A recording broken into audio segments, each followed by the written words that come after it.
expected points, clean sheet odds, and who is the best captain. This video has got all of the information you need to know ahead of Game Week 27.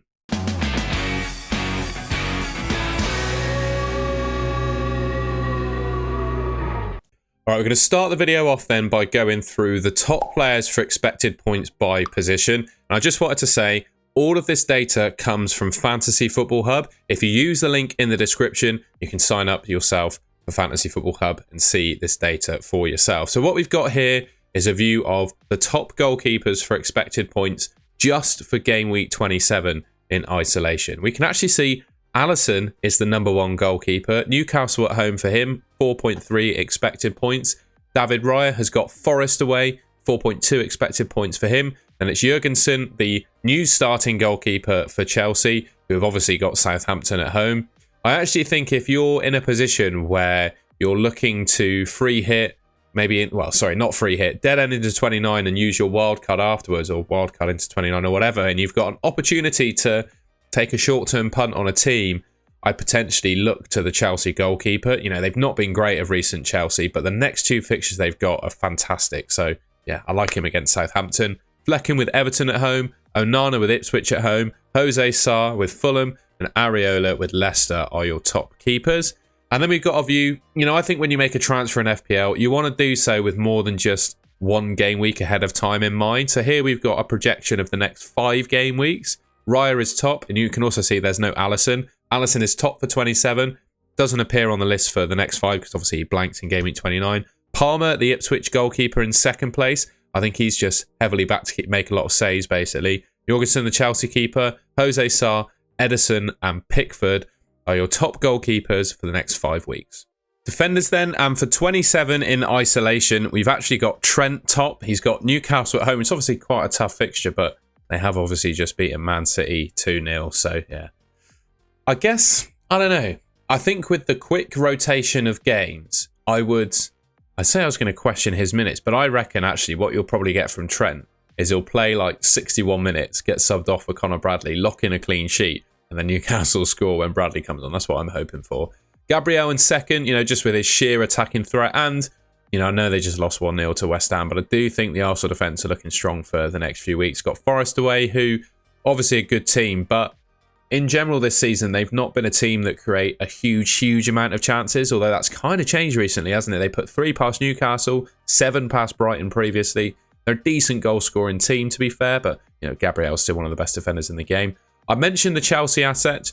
You know, Cucurella's probably the outstanding Chelsea defender with his potential attacking threat. Great fixture for him. Munoz against Villa, just with his attacking threat. Robertson's up there as well, but I think with the quick turnaround of games, Tsimikas might get a start against Newcastle, particularly with the sheer gap in the league that they have now. I'm not going to say they're going to take the accelerator off or whatever the terminology for it is, but, you know, we could see some potential rotation from Liverpool in that game. Aït-Nouri with Fulham at home. Wolves actually, and we'll get onto that. Wolves have a really good run of fixtures coming up. And Colwill against Southampton at home up there as well. And these are your top defenders for 27. Okay, so as we did with the goalkeepers, we've got a view of defenders for the next 5. It's basically dominated by the 3 best Arsenal defenders, Gabriel, Saliba, Timber. Trent's up there despite his blank game week, just with how good, I guess, Liverpool have been defensively this season and how much attacking threat he poses. Even though he's got 1 less fixture, he's still one of the top defenders for expected points. You can see there Aït-Nouri and Doherty of Wolves, or Doherty. Anyway, forgive my pronunciation. They're up there as well, because Wolves, they probably have the best fixture run. They're not the best defence, but they probably have the best fixture run of any team in the league for the next 5.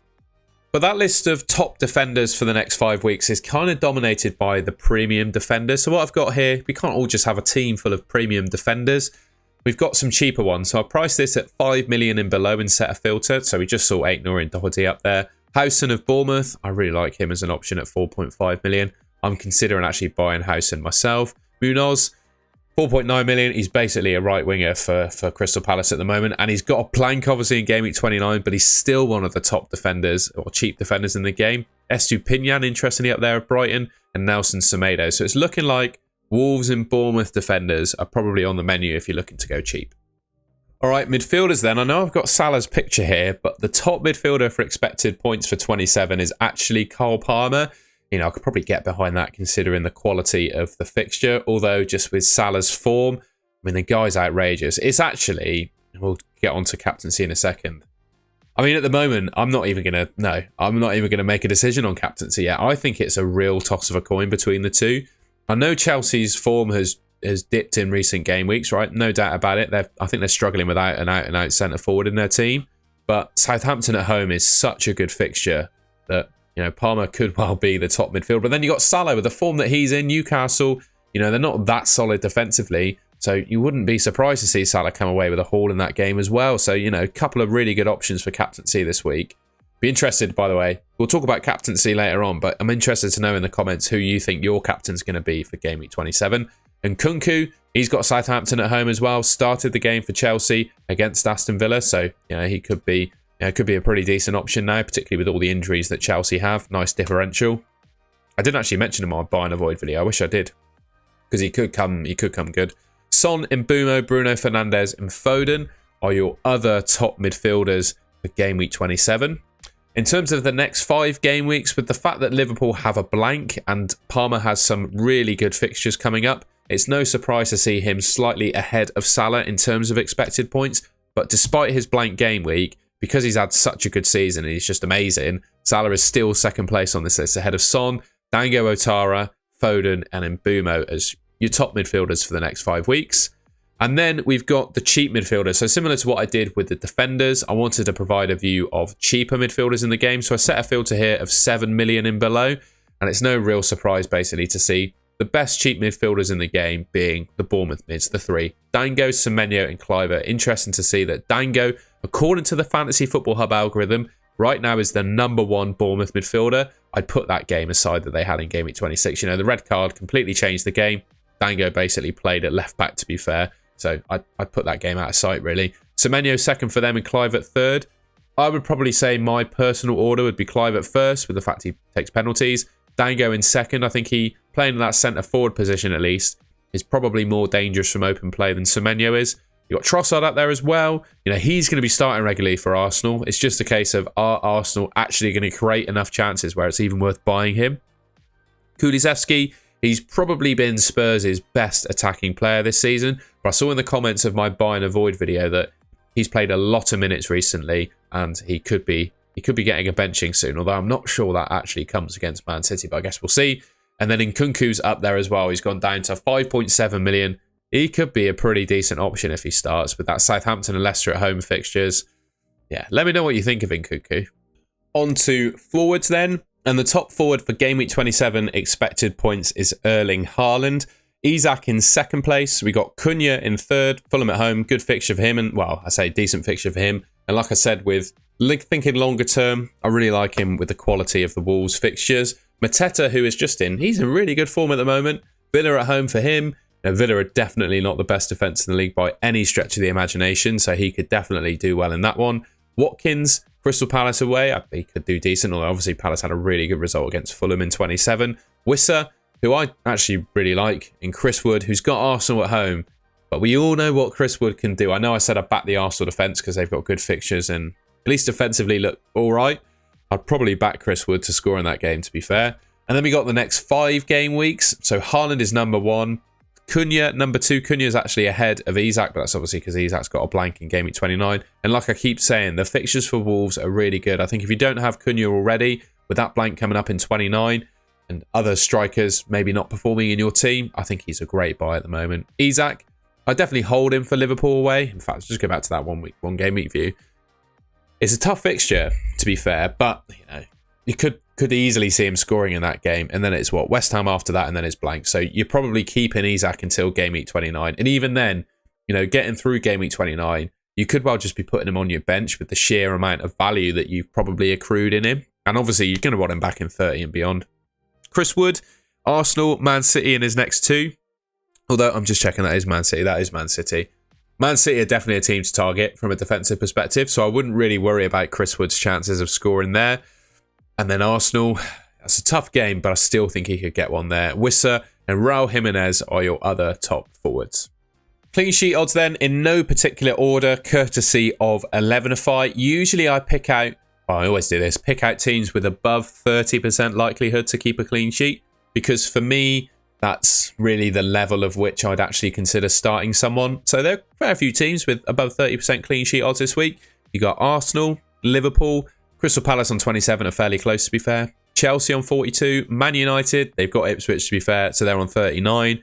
Brentford on 35, Fulham pretty close on 28, and West Ham on 36 as well. So these are, you know, the teams I'd probably look to start defensively if I could. Teams to avoid by the looks of it: Newcastle, obviously with Liverpool, Southampton on 6%. Leicester, I mean, you can read it for yourself in terms of low clean sheet odds teams.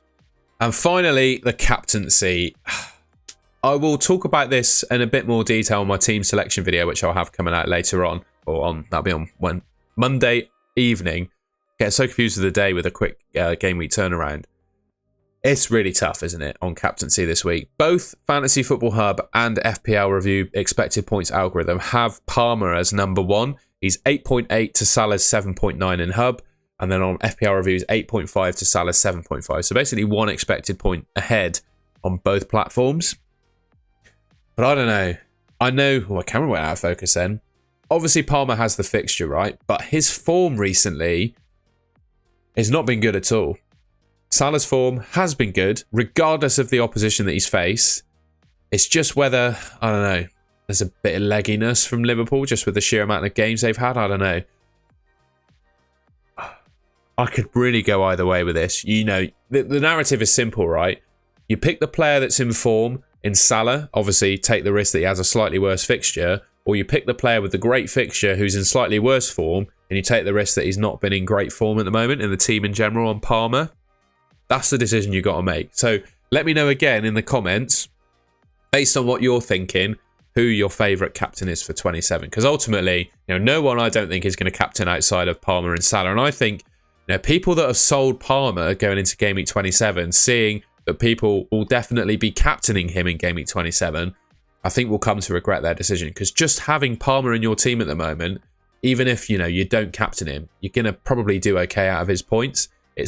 I think it's going to be probably a differential move to captain Palmer. I think Salah might well be the most popular, but it's going to be close. Anyway, I'll stop blabbing about captaincy. It's really tough this week. All right, well, that's the end of the video. Sorry, by the way, I didn't have any live streams out today. I've been swimming at a swimming competition all day. It didn't go all that well for me, unfortunately, but my FPL actually has. I'm in, I think, 13 or 17k overall at the moment, depending on how the points fare up in the Liverpool game. So it's gone all right. I'll have a team selection video coming out tomorrow evening where I'll talk about my team and my decisions. So if you want to see that, you can subscribe to the Golden Goal channel, which should be just there on your screen. And remember to leave a like, rating, and subscribe, or not subscribe, and a comment about your captain as well. All right, I'll see you in my next video. I don't know why I waved then.